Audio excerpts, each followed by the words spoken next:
Have you ever wondered which countries are perceived as the rudest in the world? It's a fascinating question, isn't it?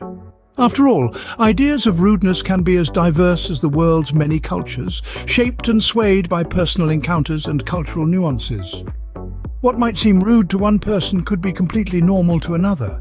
It's all about perception.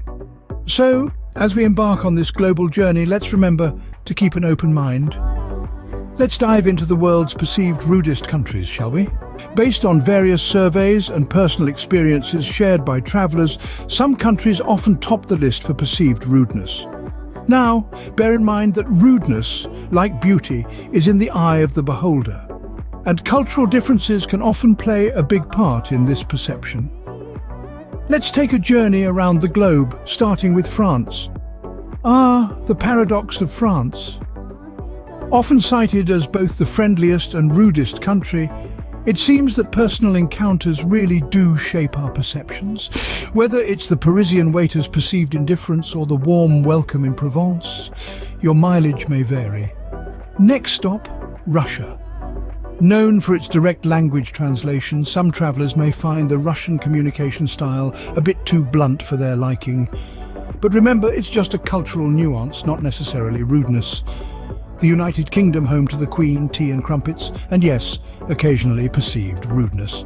The UK-France rivalry and British self-acknowledgement as poor tourists may play into this perception.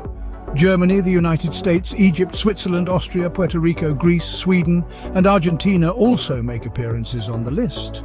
Each with their own cultural idiosyncrasies, these countries may come across as less than polite to the uninitiated traveller. But why do these countries get such a bad rap? Is it really about rudeness or something else? Perceived rudeness often boils down to cultural differences and misunderstandings. You see, what might seem blunt or curt in one culture could be the norm in another. Take Russia, for instance. Russians are known for their direct language translation, which can sometimes come off as brusque to those not familiar with the culture.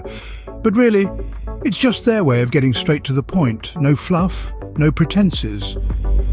Now let's jet off to the sunny Mediterranean. Here, an influx of tourists can sometimes lead to cultural clashes. Imagine a small, tranquil town suddenly flooded with visitors from all over the globe.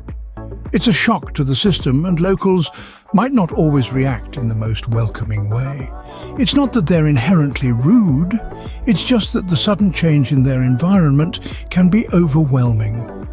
In countries like the UK, Germany and the US, where locals are often on the go and living fast-paced lives, what can be perceived as rudeness could simply be a matter of efficiency. A quick reply, a hurried walk, a lack of small talk. These aren't signs of rudeness, but rather the rhythm of a bustling society. And then there's the age-old UK-France rivalry. Sometimes historical tensions and stereotypes can colour our perceptions of people from other nations. So what's perceived as rudeness might just be a manifestation of these long-standing biases. All these examples serve to highlight one important point. Rudeness is often in the eye of the beholder. It's shaped by our own cultural norms and expectations, and what might seem offensive to us could be perfectly acceptable in another culture. So next time you travel, remember what seems rude to you might just be a cultural difference. In conclusion, rudeness is often in the eye of the beholder. We've journeyed through the world's perceived rudest countries, from France and Russia to the UK and the United States, but it's crucial to remember that these are just perceptions. Cultural nuances, direct language translations and personal encounters all play significant roles in shaping these views. Just as France tops both the friendliest and rudest lists, so too does our experience largely depend on our approach and attitude. So keep an open mind when travelling, and you might just find that the world is friendlier than you think.